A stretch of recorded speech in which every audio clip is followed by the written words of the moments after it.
आप लोग देख रहे हो कि किस तरह से आम आदमी पार्टी के पीछे पड़ गए हैं ये लोग। एक के बाद एक ये हमारे नेताओं को जेल में डालते जा रहे हैं। इन्होंने मेरे को जेल में डाल दिया, मनीष सिसोदिया को जेल में डाल दिया, सतेंद्र जैन को जेल में डाल दिया, संजय सिंह को जेल में डाल दिया, आज मेरे पीए को जेल में डाल दिया।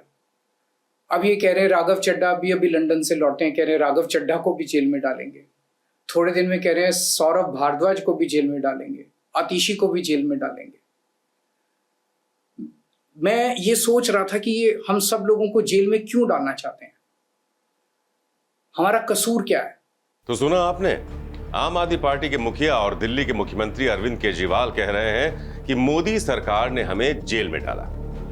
एक एक करके अरविंद केजरीवाल ने अपने उन सभी मंत्रियों के नाम लिए जो किसी ना किसी केस में दोषी पाए गए और जेल की हवा खा रहे हैं। इसके अलावा केजरीवाल ने उन लोगों के नाम भी लिए जो जांच एजेंसियों के रेडार पर हैं और किसी ना किसी तरह बचते फिर रहे हैं। तो आज हम आपको दिल्ली के सीएम अरविंद केजरीवाल के लेटेस्ट बयान का पूरा डीप एनालिसिस करके ये बताएंगे कि केजरीवाल आखिर कह क्या रहे हैं और क्यों विक्टिम कार्ड खेलकर दिल्ली समेत देश की जनता को मूर्ख बना रहे हैं। नमस्कार, मैं हूं संजीव चौहान और आप देख रहे हैं श्रेष्ठ भारत। दिल्ली के सीएम मोदी सरकार से पूछ रहे हैं हमारा कसूर क्या है, हमने किया क्या है, क्यों मोदी सरकार उनके और उनके मंत्रियों के पीछे पड़ी हुई है।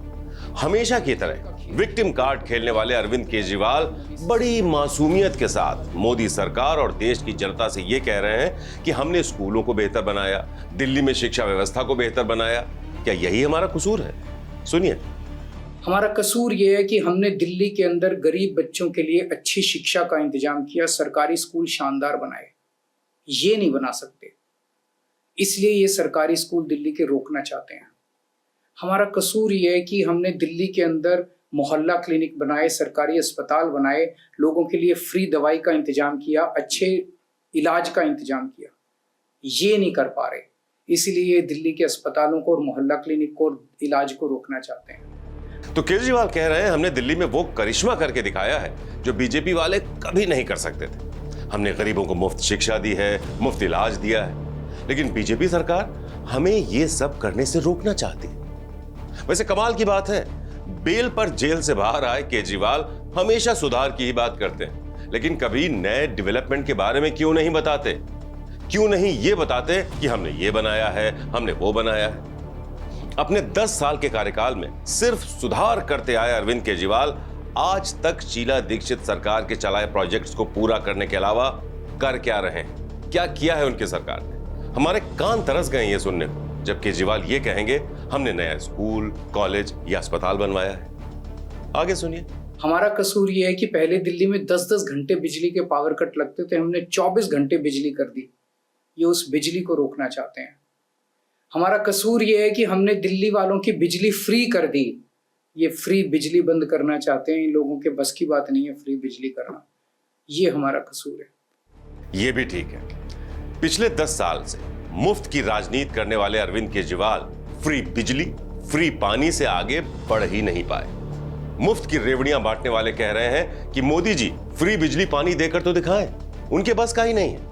अब कोई सीएम साहब से यह पूछे कि भाई आप भी कब तक फ्री का बिजली पानी देकर अपनी सरकार बचा पाएंगे? मिडिल क्लास लोगों के टैक्स के पैसे से आप कब तक अपनी फ्री की सरकार चला पाएंगे? एक ना एक दिन तो आपको भी हिसाब देना ही पड़ेगा ना। खैर, आगे सुनते हैं। मैं प्रधानमंत्री जी को बोलना चाहता हूं, प्रधानमंत्री जी, आप ये जेल का खेल खेल रहे हो। कभी एक को जेल में डालते हो, कभी मनीष सिसोदिया को, कभी अरविंद केजरीवाल को, कभी संजय सिंह को। जिस को आप जेल में डालना चाहते हो आप जेल में डाल लो, एक साथ जेल में डाल दो। तो केजरीवाल कह रहे हैं कि प्रधानमंत्री मोदी हमारे साथ जेल का खेल खेल रहे हैं। केजरीवाल पीएम को चुनौती दे रहे हैं कि मैं आता हूं, आप हमें जेल में डालकर तो दिखाइए। अरे भाई, जब जेल में थे तो रोजाना बेल के लिए परेशान थे, अब बेल मिल गई तो आपको वापस जेल जाना है। आखिर आप चाहते क्या हैं? आप खुद भी कंफ्यूज हैं और जनता को तो आपने कंफ्यूज कर ही रखा है। बात बात पर जनता की हमदर्दी बटोरने वाले केजरीवाल ये बातें क्यों भूल जाते हैं कि भारत एक लोकतांत्रिक देश है। यहां जांच एजेंसियां अपना काम करती हैं और न्याय व्यवस्था अपना। आपने कुछ तो गलत किया होगा, तभी तो आप जांच एजेंसियों के निशाने पर आए। ईडी ने आपको एक के बाद एक 9 समन किए, आप क्यों सवाल जवाब के लिए हाजिर नहीं हुए? अगर आप वक्त पर जांच एजेंसियों के सामने पेश हो जाते तो शायद आपकी गिरफ्तारी की नौबत ही नहीं आती। तो ऐसा पहली बार तो नहीं हुआ है कि जब किसी पार्टी का घोटाले में नाम आया हो और उस पर एक्शन लिया गया हो। क्या बीजेपी की सरकार बनने से पहले कभी किसी राजनीतिक पार्टी या नेता पर एक्शन नहीं लिया गया? आप क्यों इंदिरा गांधी पर लिया गया इलाहाबाद हाईकोर्ट का फैसला भूल जाते हैं? आप क्यों बोफोर्स कांड के बाद राजीव गांधी की सरकार का गिरना भूल जाते हैं? आप क्यों हर्षद मेहता केस में पूर्व पीएम नरसिम्हा राव पर हुई जांच की बात भूल जाते हैं? आप क्यों चारा घोटाले में आने की वजह से लालू का जेल जाना भूल जाते हैं? क्या उन सब के पीछे भी जांच एजेंसियों को मोदी सरकार या बीजेपी ने लगवाया था? क्या मोदी सरकार ने कहा था कि लालू को जेल में डालो? क्या मोदी सरकार ने कहा था कि इंदिरा गांधी का चुनाव रद्द करवा दो? दिल्ली के सीएम बार बार बच्चों की तरह जिद करके बैठ जाते हैं, हर बार विक्टिम कार्ड खेलते हैं। जो किया मोदी ने किया। आप अपना वक्त कैसे भूल जाते हैं केजरीवाल जी? आप कैसे भूल जाते हैं कि कांग्रेस के भ्रष्टाचार के खिलाफ बड़ी जंग जीतकर आप सत्ता में आए थे और आज उसी कांग्रेस की गोद में आप बैठे हैं? सोनिया गांधी और मनमोहन सरकार पर भ्रष्टाचार के आरोपों की लिस्ट लेकर घूमने वाले केजरीवाल आज अपने मंत्रियों के भ्रष्टाचार पर क्यों पर्दा डाल रहे हैं? क्यों अपने मंत्रियों को बचाना चाहते हैं? अगर जांच एजेंसियों को आपके मंत्रियों के खिलाफ सबूत मिले हैं तो वो अपना काम करेगी ही ना। ऐसे में आपको अगर लगता है कि आपके नेता पाक साफ हैं, पब्लिक के बीच रोने की बजाय आप कोर्ट क्यों नहीं जाते? क्यों कोर्ट के सामने अपनी बात नहीं रखते? क्यों बच्चों की तरह पहले कांग्रेस कांग्रेस तो अब मोदी मोदी का पहाड़ा पढ़ते रहते हैं? क्या आपको देश की न्याय प्रणाली पर भरोसा ही नहीं है? कोर्ट ने आपको 1 जून तक अंतरिम जमानत पर रिहा किया और अब आप हर जगह कहते फिर रहे हैं कोई मुझे वापस जेल में भेज कर तो दिखाए। तो क्या आप सीधे सीधे सुप्रीम कोर्ट के फैसले को चुनौती देना चाहते हैं? आपको क्यों लगता है सिर्फ आप ही ठीक हैं और सारी दुनिया गलत है? क्यों विपक्षी पार्टियों के नेता शांत हैं और सिर्फ आपको ही सिस्टम से शिकायत है? आपको क्यों लगता है कि मोदी सरकार आपकी पार्टी को क्रश करना चाहती है? अगर ऐसा है तो आप क्यों अपने लिए कानूनी लड़ाई नहीं लड़ते? आपको लगता है कि आप आम आदमी पार्टी के नेताओं को जेल में डाल के आम आदमी पार्टी को क्रश कर दोगे? ऐसे आम आदमी पार्टी क्रश नहीं होने वाली। आप एक बार डाल के देख लो। आम आदमी पार्टी एक विचार है जो पूरे देश के अंदर लोगों के दिल में चला गया है। जितने आप आम आदमी पार्टी के नेताओं को डालोगे जेल में, उससे 100 गुना नेता ये देश पैदा करेगा। विचार की बात आप ना ही करें तो बेहतर। किस विचार के साथ आप अन्ना हजारे के आंदोलन के साथ जुड़े थे? शायद आप भूल गए, लेकिन देश की जनता अब तक भूली नहीं।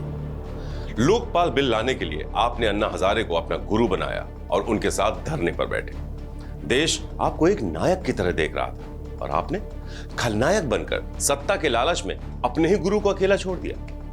दिल्ली के रामलीला मैदान में आप कहते थे हमें सत्ता का कोई लालच नहीं, फिर भी आपने पार्टी बना ली। आप कहते थे हमें बड़ा घर नहीं चाहिए, फिर भी आप अपना फ्लैट छोड़कर सीएम आवास में लग्जरी लाइफ जी रहे हैं। आप ही ने तो कहा था ना कि नेताओं की गाड़ी से लाल बत्ती कल्चर खत्म करेंगे, लेकिन आप तो खुद पूरा वीआईपी काफिला लेकर चलने लगे। आप कहते थे भ्रष्टाचार को खत्म करेंगे, आज आप खुद भ्रष्टाचार के आरोपों में घिरे। आपके सारे नेता भ्रष्टाचार के आरोप में जेल के अंदर हैं। आप कहते थे भ्रष्टाचारी कांग्रेस को जड़ से मिटा देंगे, आज उसी कांग्रेस के साथ खड़े होकर आप मौजूदा सरकार को मिटाने की बातें करते हैं। तो आप अपने कौन से विचार पर खुद टिक पाए हैं, पहले ये तो बताइए। बेल पर आप बाहर हैं और गिरफ्तारी करने के लिए आप चैलेंज करते हैं।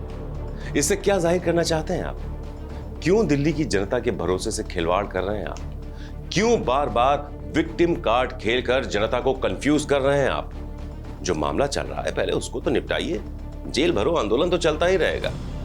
आपकी मौजूदगी में आपकी पार्टी की महिला सांसद को जिस तरह से पीटा गया, क्यों उसके बारे में 2 लफ्ज तक नहीं बोले आप? क्या यही है आपकी सरकार में महिला सुरक्षा के दावों की सच्चाई? जब सीएम आवास के अंदर आप अपनी ही एक महिला सांसद के साथ बदसलूकी नहीं रोक पाए, तो दिल्ली की बहन बेटियों की सुरक्षा आखिर किसके हवाले छोड़ेंगे आप? सिर्फ दिल्ली पुलिस पर आरोप लगाने से क्या आपकी जिम्मेदारी पूरी हो जाती है?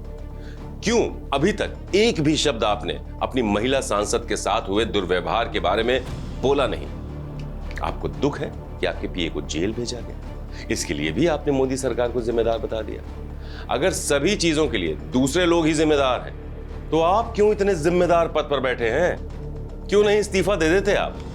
क्यों छोटे बच्चे की तरह जेल से सरकार चलाने की हट लिए बैठे हैं आप? जेल से सरकार चलाने का दावा तो करते हैं, लेकिन अपने ही घर में एक महिला सांसद से बदसलूकी रोक नहीं पाया। ऐसा क्यों केजरीवाल जी? जवाब तो आपको देना ही होगा। सरकार को चैलेंज करने से अच्छा है सरकार और कानून व्यवस्था के साथ आप सहयोग करके चले। फ्री के नाम पर कब तक आप सरकार बनाते रहेंगे? कभी ना कभी तो जनता को भी जवाब देंगे ना आप। नमस्कार। श्रेष्ठ भारत पर खबरों से जुड़े रहने के लिए चैनल को सब्सक्राइब और लाइक करें, बेल आइकन दबाएं और देखते रहें श्रेष्ठ भारत।